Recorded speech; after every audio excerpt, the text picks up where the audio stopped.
नमस्कार किसान भैया के हमने खेती कर ली जो हमें थोड़ी बाय नो सब्जी तो सब्जी की कल्टी में सेट आओ कौन काकड़ी कोई है भिंडा ग्वारन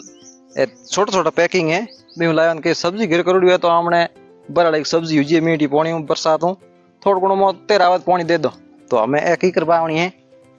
आ है काकड़ी खीरा काकड़ी सब्जी वाली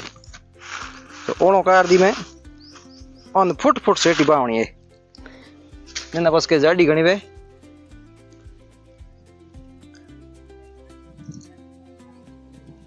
यूं बावनी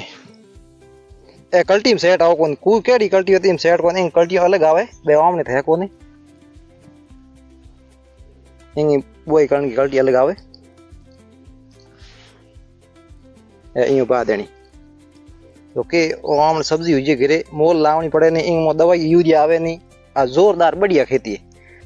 ए है तींडियो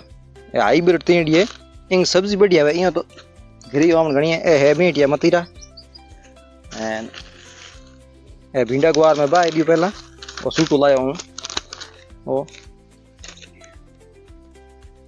इन मोहा चौड़ा बई बाय दिया ना मामन काकड़ी थी बाकी बाय दो जो थारी किंगी बाण वे तो पहला ओणो काट देनी एंड पछे काकड़ी बावनी जो ठीक रे लाइक ठोकता रहियो सपोर्ट करता रहियो जय श्री राम।